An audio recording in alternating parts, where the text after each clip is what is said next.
Hi everyone. Okay, so for today's tutorial I thought I'd do something really quick, really simple, and do a zigzagged bale wire design or frame design. So just to give you an idea of how we're going to do this, I've got 4 base wires which are 0.8 millimeters, so that is about a 20 gauge wire. These are silver plated. And then I've got a longer piece of 26 gauge, which is 0.4 of a millimeter. For this frame wire, what we're going to do is connect these 4 wires together in like a pyramid pattern. So it's going to sort of almost have like triangular patterns going up and down it. It's a really simple pattern. It looks harder than it is. So really probably the easiest thing to do is just get on with it and give it a practice. So the first thing we want to do is take our main number 1 20 gauge wire. So I've got a length that's about 7 inches or so wide.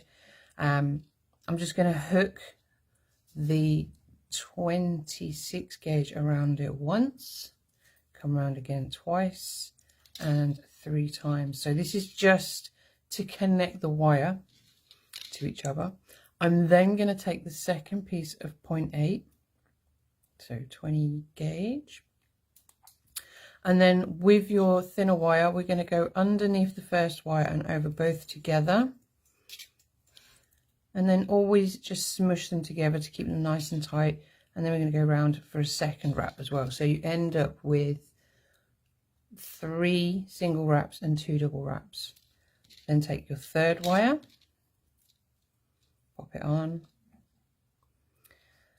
We're going to go taking it over the top of the third wire, straighten it with your fingernail, and then you're going to come between the first and the second wire. So you're just going to come down and smooch it up as tight as you can.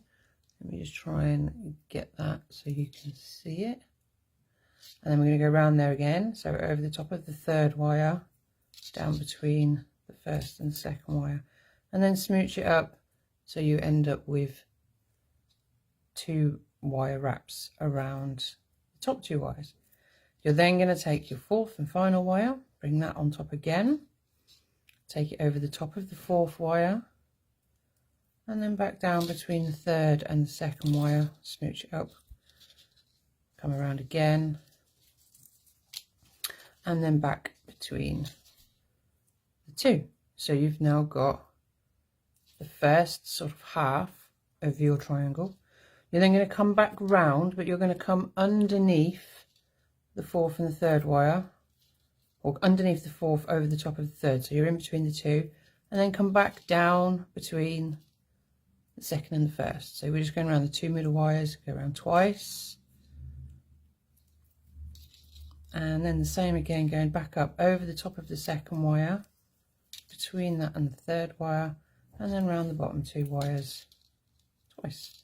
So what you end up with is this sort of triangular shape. Please excuse my fingernails. Then what I tend to do is just do maybe 2 or 3 single wraps, and it just keeps your pyramids separate from each other so they're not completely touching. So we go around 3 times just to separate, and then we just repeat that process. So over the top of the 2nd wire twice, over the top of the 3rd wire, and back underneath the 2nd twice, and then over the top wire and back in between the 3rd and the 2nd wire, giving it a smooch and a smoosh, go on that twice, and then back down. So over the 3rd wire, under the 2nd twice, over the 2nd wire, back around the bottom 2 twice, and then 3 single wraps around that base wire at the bottom. And what you've got now is 2 pyramids. Now what I tend to do is just get a pair of flat pliers and just give it a big smoosh, squish it all up, give it a squeeze so it's all nice and tight, and it just tidies everything up. So you just carry on like that. Again, bottom 2 wires twice, bottom 2 wires twice, third and second wire twice.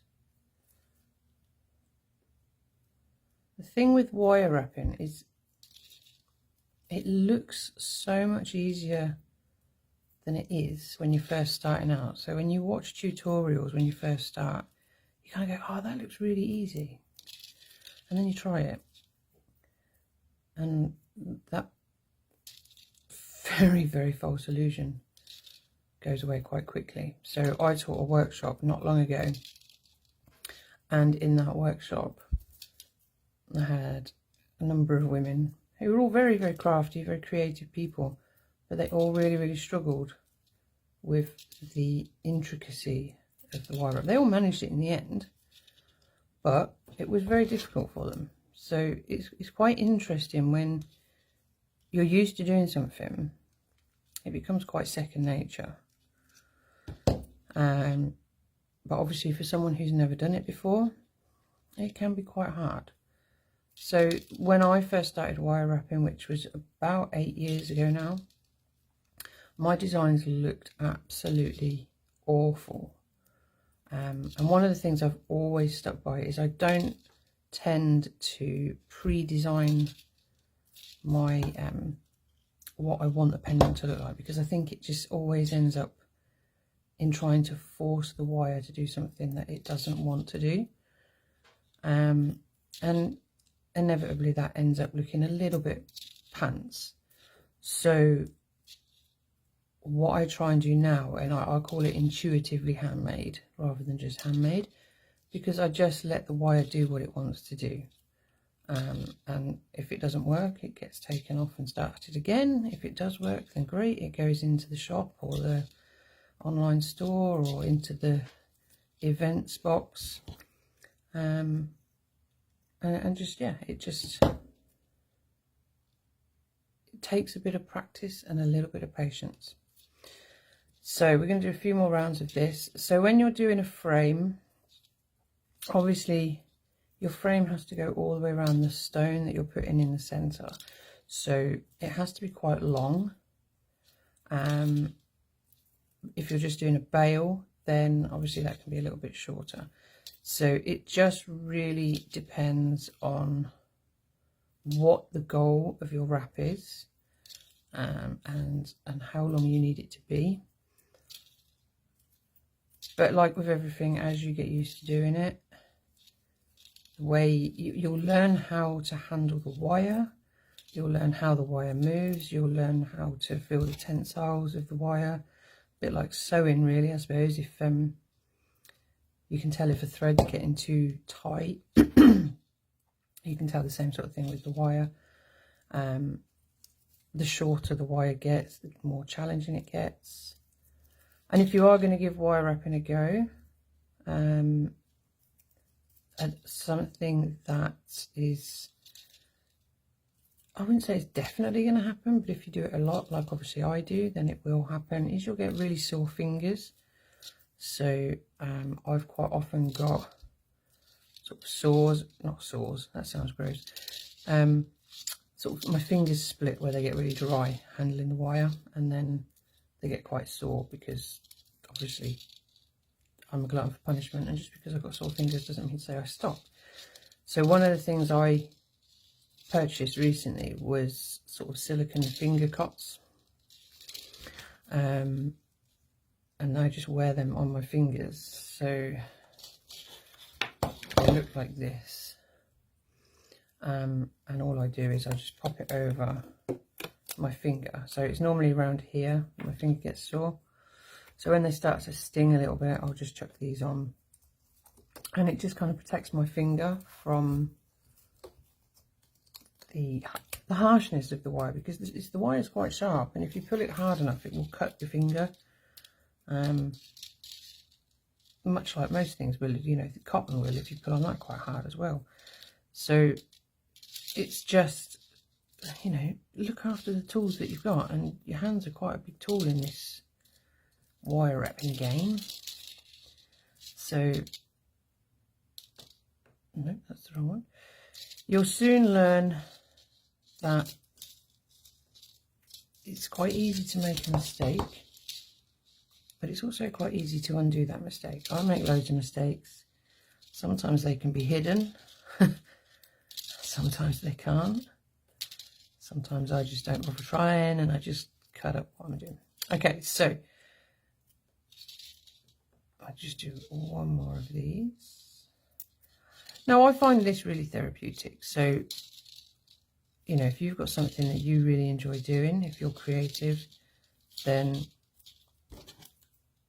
that's great. I do this because I find it really therapeutic, really relaxing. So there you can see you've got that pattern going all the way up. Now this looks really nice in copper when you oxidize it, because obviously the oxidization really sort of sets off all the shadows and the patterns and everything, which looks lovely. I don't oxidize the silver purely because this is silver plated, and the oxidation will actually just damage all of the plating and ends up basically turning it back to a really manky looking silver plated copper.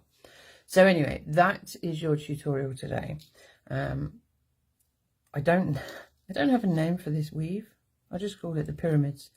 So as you can see, triangles up and down. Technically it's reversible, but you'll always find one side looks nicer than the other. It's up to you if you have them pointing down and out or up and in.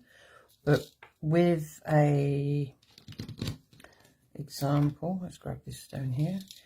If you were going to do this as a frame, it's got to sit just over the front of that stone. So as you're shaping it, it's a very sort of subtle bend of the wire. You can't just whip it around, because the second that wire kinks, it's not coming back, and that's a really annoying thing to happen.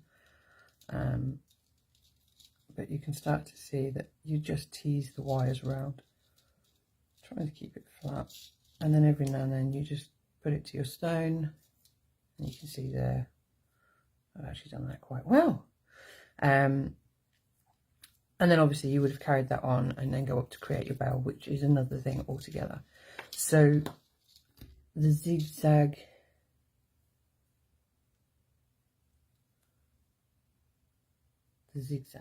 that's what I'll call it.